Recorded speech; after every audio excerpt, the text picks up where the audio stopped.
Hello and welcome to the second edition of the Good News Program. My name is Michelle Brady and I'll be your host today. The Good News Program is a Brisbane-based good news program that showcases good news from the month, local, national and global. 363 babies were born at the Royal Brisbane Hospital this month of May, and 9,523 airplanes landed safely at Brisbane Airport. Approximating 180 people per plane, that's 1.7 million people travelled safely, landing in Brisbane this month of May. Now that's good news. We've got some good stories for you today. We've got new research on depression. We've got Jamie Oliver's Food Revolution Day. Good news for the cooperative movement in Europe. Pygmy Possum wins High Court. Fast food chain McDonald's closes 700 stores. Renewable energy targets for Samoa and Victoria. Wild salmon protection ruling in Canada. And top 10 music festivals of the world. Good news stories. So let's get on with it, eh? The first story we're going to look at today is new research on depression. 1 in 5 Australians experience a mental illness in any year. Depression is the leading cause of disability and suicide worldwide. 1 million Australians suffer depression and about 2 million Australians suffer with anxiety. So this new research on depression really is good news. New research is revealing that many cases of depression are caused by an allergic reaction to inflammation. Tim DeChant of Nova writes, "Inflammation is our immune system's natural response to injuries, infections, or foreign compounds. When triggered, the body pumps various cells and proteins to the site through the bloodstream, including cytokines, a class of proteins that facilitate intercellular communication. It also happens that people suffering from depression are loaded with cytokines. Inflammation has many causes, amongst them obesity, high sugar diets, high quantity of trans fats, and unhealthy diets in general. By treating the inflammatory symptoms of depression rather than the neurological ones, researchers and doctors are opening up an exciting new dimension in the fight against what has become a global epidemic."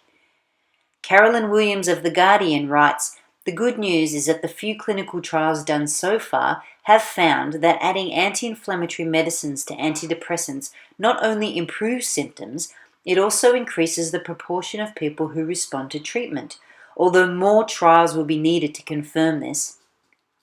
Cytokines skyrocket during depressive episodes, and in those with bipolar disorder, halt in remission. The fact that normal, healthy people can become temporarily anxious or depressed after receiving an inflammatory vaccine, like typhoid, lends further credence to the theory. There are even those who think we should rebrand depression altogether as an infectious disease. Turhan Carhill is one of these people, and we'll be watching an excerpt from a TED Talk he presented in just a moment. Carmine Pariante, a King's College psychiatrist who is quoted in the Guardian report, says that we are between 5 and 10 years away from a blood test that can measure levels of inflammation in depressed people. If both Pariante's estimate and the inflammation depression theory are correct, we could potentially be just 5 years from an adequate cure for depression." So I'm suggesting a different approach. I'm suggesting to reconceptualize major depression as some form of infectious disease. Now you may go, what? But consider what is self-evident to my friend's mother. Patients who are depressed act as if they're sick. They are lethargic, they lose appetite, they lose interest, they may have a tough time even getting out of bed. And it turns out that depression is indeed associated with biomarkers of inflammation, a signal of some kind of illness. And so researchers have begun to consider the possibility that inflammation may indeed cause or significantly contribute to depression. But then I have to ask, what is the cause of the inflammation in the first place? It could be the activation of an immune response to an infection, which could come from parasites, bacteria, or viruses. Now, is there any evidence at all in nature that such microorganisms could change and alter their host's behavior? Absolutely. Potentially just 5 years from an adequate cure for depression. Now that's good news. Those of you who watched the first edition last month will know that the reason that I'm doing the Good News program is because I was depressed at all the bad news that was in the world. Just to support that idea, I'd like to share with you a little experiment that Facebook did in 2012 over in California at the University of California. So what they did is they had two groups and they fed only positive news to one and only negative news to the other to see how it would affect. And they noticed that the groups responded negatively and positively in what they were posting and how they were interacting with their friends on Facebook. So the conclusion was that emotional states can be transferred to others via emotional contagion, leading them to experience the same emotions as those around them. Similarly, data from a large real-world social network collected over a 20-year period suggests that depression and happiness can be transferred through social networks. So what we're seeing and what we're being fed is affecting our state of mind. Food for thought. The next story for today is Jamie Oliver's Food Revolution Day. It's a global campaign that happens on the 15th of May, fighting to put compulsory practical food education on the school curriculum. That is the campaign's purpose, and Jamie's fighting hard for it. Let's have a look at that. Worldwide, there are more than 42 million children under the age of 5 who are overweight or obese. There are mothers slowly killing their children, setting them up for disease through inadequate diet. The reason is that they don't know any better. James Oliver has begun a global campaign, Food Revolution Day, which took place on May 15. What's the answer? Jamie says, by educating children about food in a practical, fun and engaging way, we can provide them with the knowledge and skills they so urgently need to lead healthier, happier lives. We need to make practical food education a compulsory part of every school curriculum across the world.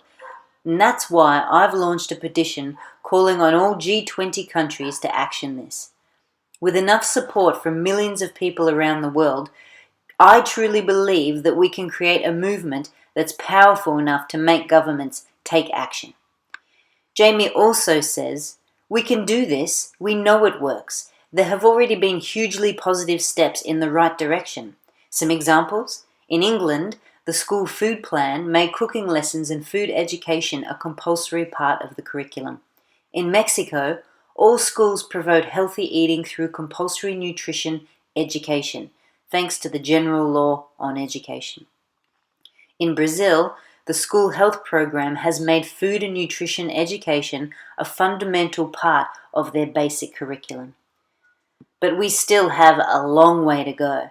Good, practical, compulsory food education should be available in every school for every child. So go to foodrevolutionday.com, sign the petition and get involved in changing our future. Here's a snippet of Jamie talking at a TED Talk. I want to tell you about something. I want to tell you about something that kind of epitomises the trouble that we're in, guys. Okay. I want to talk about something so basic as milk. Every kid has the right to milk at school. Your kids will be having milk at school, breakfast and lunch. right? They'll be having 2 bottles, okay? And most kids do.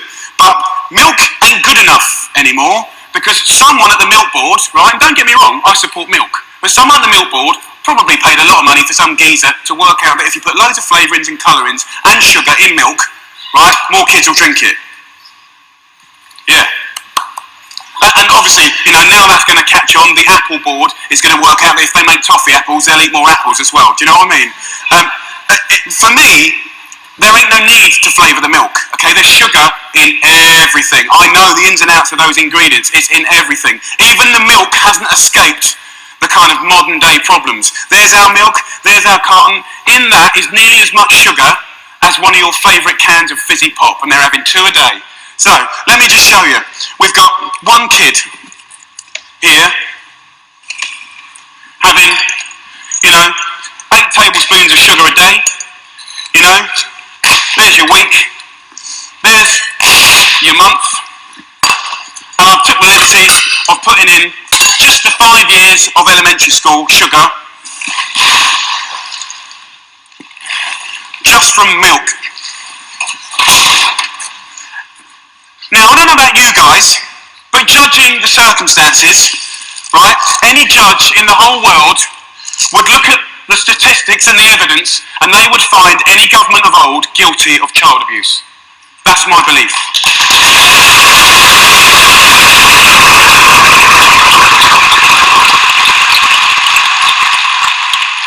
Now, if I came up here, and I wish I could come up here today, and hang a cure for AIDS or cancer, you'd be fighting and scrambling to get to me. All this bad news is preventable. That's the good news. It's very, very preventable. My wish is for you to help a strong, sustainable movement to educate every child about food, to inspire families to cook again, and to empower people everywhere to fight obesity.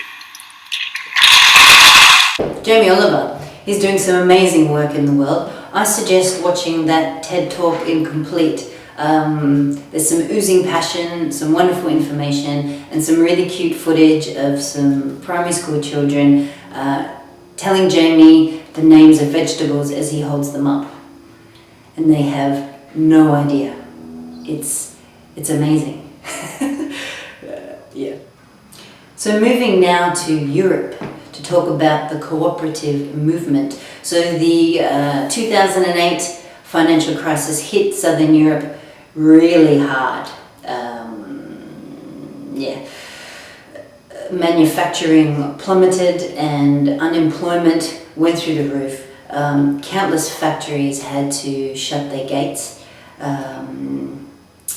But some workers at perhaps as many as 500 sites across the continent, mostly in Spain but also in France, Greece and Turkey, refused to accept the corporate kiss of death.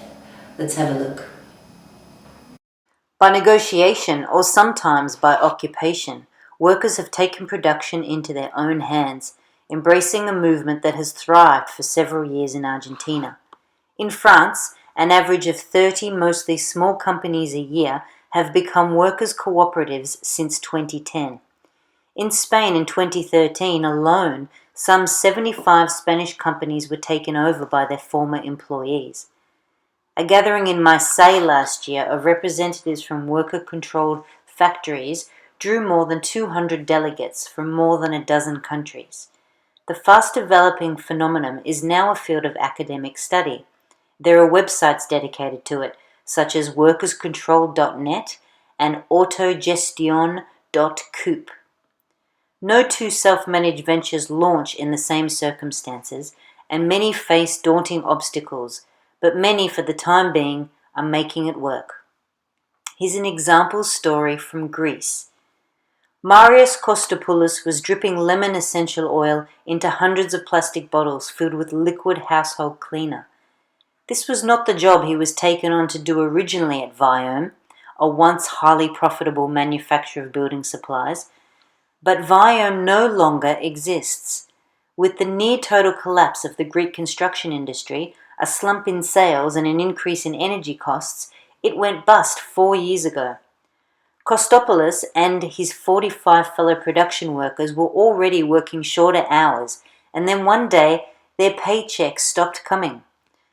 Then 4 months later, Viome simply abandoned the site, although the workers were never officially made redundant. When Viome left, the workers' first thought was to prevent the machinery and stock being taken by the company. If that disappeared, they feared, there would be no chance of them ever seeing the 1.5 million euros they were owed in back pay and compensation. But what they really wanted from the outset was simply to keep working. So Kostopoulos and 20 of his colleagues are occupying its machine halls and warehousing for the time being, at least, and making a bit of money. At the very first of their general assemblies, a proposal to stay on in the factory and run it as a self-managed cooperative won 97% approval. A delegation of workers went to Athens for talks with the Employment Ministry and their previous employers. In 6 months, the Viome workers had contacted solidarity networks in Greece and abroad, exploring the possibility of producing a range of environmentally friendly soaps, washing up liquids, softeners and detergents. The product had to be cheap to make, using existing machinery and raw materials that were simple to source. They are being sold at the dozens of small cooperative stores and markets that have started to spring up around Greece as the country's formal economy spirals downwards. And in this way, these men got to keep their jobs and take their futures into their own hands. How inspiring! Sustainable models for fairer work. New structures, new models. Sounds like good news to me. Let's move along to the next story. McDonald's is closing hundreds of stores this year. 350 poorly performing stores in Japan, US and China in the first 3 months of this financial year were closed down as a part of a plan to boost its sagging profits. Now, McDonald's closing stores isn't the good news here. The good news is the reason why. Let's have a look. Increased consumer awareness and decision to eat healthier has caused fast food company McDonald's to close a total of 700 chain locations this year. McDonald's has experienced a plummeting drop in profits due to stiff competition from healthier fast food joints and more mindful consumers. The Golden Arch Company has experienced a decrease in sales and a drop in operating profits during the first 3 months of 2015. Projected sales for the next few months aren't expected to get any better either.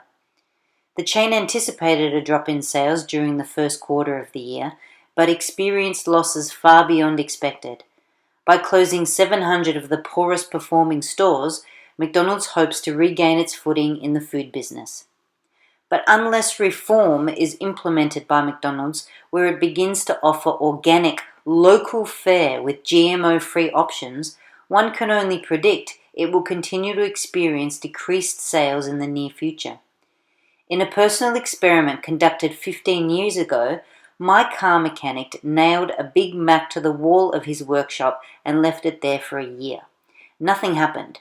No mold, no color change, no bugs ate it. It just went hard.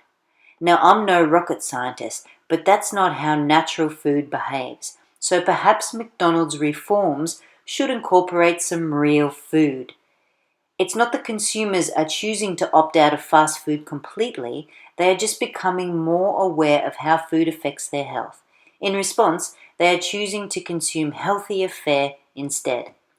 Another GMO restaurant chain called Chipotle actually saw a sale increase over the same period that McDonald's saw a decrease in sales. With giant companies like Monsanto and McDonald's both reporting massive losses in recent months, one can only assume that big changes are underway health-wise in our world.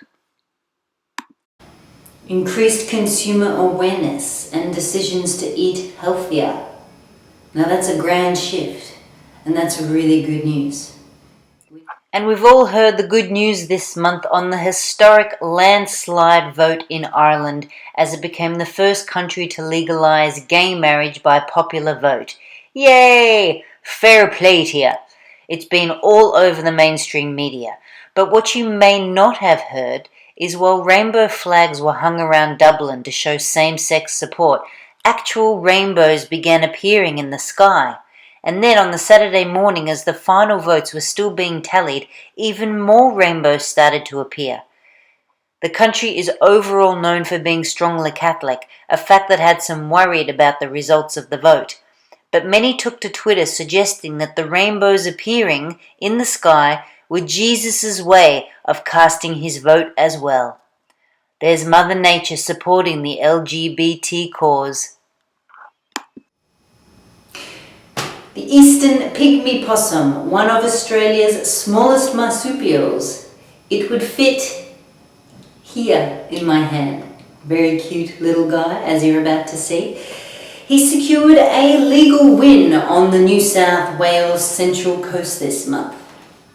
After a 10-year battle, Gosford City Council of New South Wales and the threatened eastern pygmy possum are celebrating a major win after the High Court of Australia last week dismissed an application to appeal the refusal of a resource recovery facility at Somersby in New South Wales. The developer had appealed and appealed and appealed, and finally we have won in the High Court of Australia. There's no more avenues for appeal. We've won, said Pauline Wright, the solicitor representing Gosford Council. The possum's habitat is located in an industrial zone in Somersby, where a developer had been fighting for a decade to build a waste resource recovery facility. Gosford Council rejected the initial development application, arguing that the proposed facility would have an irreversible impact on the local population of the pygmy possum, a threatened species. The decision is a real victory for the environment and for the community, said the Vice President of the New South Wales Law Society.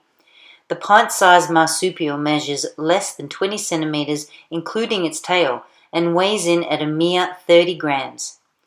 The proposed location for the facility was an industrial estate, but pockets within that area have been identified as being environmentally sensitive. Nobody wants to see development stopped, but we do want to see development that respects the environment, that's sustainable, and that's sustainable for the site that it's proposed for, said Mrs. Wright. The local lawyer has been fighting the case in practically every court in Australia since 2006. Pauline Wright says there are still uses for the land. If you had a less intensive type of operation there and you built your factory on the part of the land that wasn't affected by the pygmy possums, you're going to be able to do something. The sky's the limit, she said. The applicant has been ordered to pay the council's legal costings. There's no doubt that this is a major win for our community, environment, and furry friends in the highest court in this country. Development that respects the environment is sustainable and suitable for the proposed site. Now that is something I would like to see more of in this current climate. That really is good news. So moving now over to Canada, Vancouver, where wild salmon has had a victory. The federal court has struck down aquaculture license conditions that allowed private companies to transfer fish infected with viruses to open pen farms in the ocean. This is a great day for wild salmon, said Margot Venton, EcoJustice staff lawyer. The court has sent a clear message confirming the Department of Fisheries and Oceans' duty to protect and conserve wild fish and the marine environment. EcoJustice lawyers acting on behalf of biologist Alexandra Morton filed a lawsuit in May 2013 after learning that fish later confirmed to be infected with the PRV virus had been transferred into an open pen fish farm located along the migration route of other species. The presence of PRV was confirmed by a provincial pathologist during legal proceedings last year. They were operating under the terms of a federal aquaculture license that gave it the power to decide whether to transfer fish carrying viruses that may be harmful to wild fish into the ocean. The court found that the license conditions at issue in the case were inconsistent with the law, which prohibits the transfer of fish carrying diseases or viruses that may be harmful to conservation of wild fish. This was a reckless practice that put wild salmon at risk by exposing them to potentially dangerous disease agents, Morton said. The court's judgment comes as a big relief. Salmon farms are just nets or cages open to our oceans. To stock them with farmed fish carrying viruses is playing biological roulette. This cannot be left to the companies to decide whether putting farmed fish carrying viruses into the ocean environment is safe. Scientists have identified PRV as the most likely cause of heart and skeletal muscle inflammation, HSMI, a severe disease that affects the muscles and heart of salmon. The court rejected the Department of Fisheries and Oceans' argument that its license conditions were based on sound science. Common sense, experience from around the globe, and the overwhelming weight of scientific evidence all tell us that putting farmed fish carrying viruses in close proximity to healthy wild fish is a bad idea, Morton said. We need to err on the side of caution when it comes to protecting wild fish, and I am delighted that the court agrees. Common sense is something that has really been lacking in our farming and agricultural practices. So some common sense winning over is really good news. Fantastic news from Victoria. So the Victorian government has embraced renewables by committing to a renewable target. Nationally, Australia is stumbling to embrace renewables. Local communities and states are leading the way. We know that people power works, and that when everyday Australians come together, we can create positive change. We have seen towns like Yakandanda, Coffs Harbour and Uralla pledge to switch entirely to renewable energy. Currently, the Andrews government of Victoria are calling the Abbott government to remove the roadblocks so Victoria can lead the nation on renewables. That's good news. Hopefully Australia as a nation might pick up the renewable energy ball and have a little play. That would be good. That would be good news. Still on the renewable energy topic, Samoa in the Pacific Ocean is on target to be having 100% renewable energy sources in 2 years.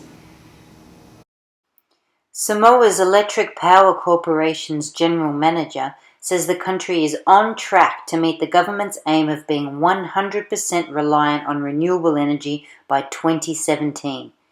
This comes after the EPC signed agreements for a second wind farm and a small number of hydroelectric dams. The first wind farm was commissioned last year. That's really good news for the planet. Well done, Samoa. Australia as a nation should be taking a leaf out of your book on the renewable energy front. And that brings us to our last story for today, which is the top 10 music festivals in the world. Good news! So number 10, we have Benicassim in Spain. Number 9, we have Lovebox, London, UK. Number 8, we have Pentapork Rock Festival, Incheon, South Korea. That was Rock Festival, not Rot Festival. Number 7, Burning Man, Nevada, USA. Number 6, Governor's Ball, New York, USA. Number 5, Sonar, another one for Spain. This one's in Barcelona. I've been there, it's pretty good. Number 4, Latitude Festival in Suffolk, UK. Number 3, Coachella in Indio, USA. Number 2, Music Rock Festival of the World is Glastonbury in Somerset, UK.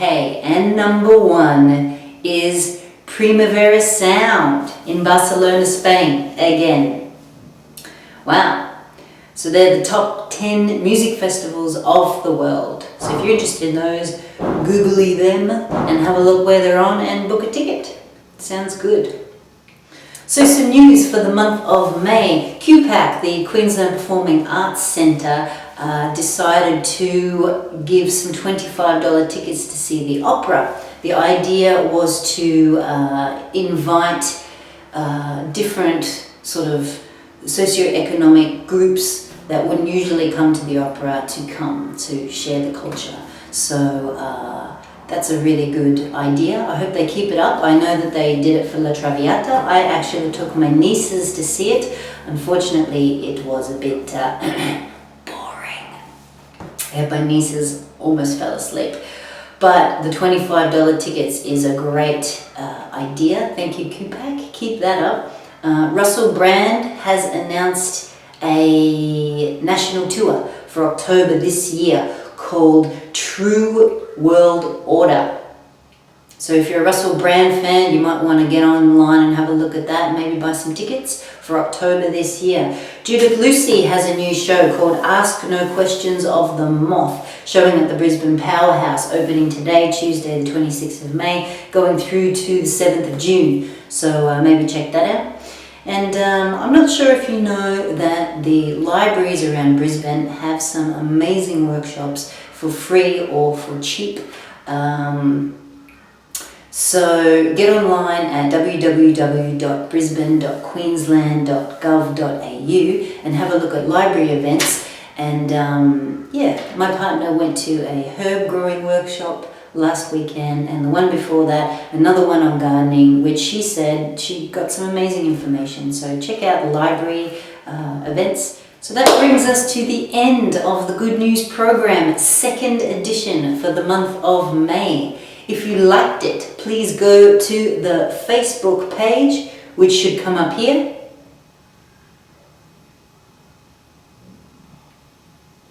And if you like it, then you get the feed when I upload it on the last day of every month, and you'll get to see the Good News program for that month. I also would like to ask for feeders. So as you're traveling through your lives, if you see something that you think is good news, then please send me a message through the Facebook page, or if you know me, send me a link through a text message, and we'll put it in the show for that month. The Good News program is a project that I would like to keep going, so please, if there's something you'd like to see or there's some feedback you'd like to give me, send me a message through the Facebook page, and hopefully this can keep improving and improving until it's a really nice little goblet of goodness. Thank you for watching. Till next month, good news!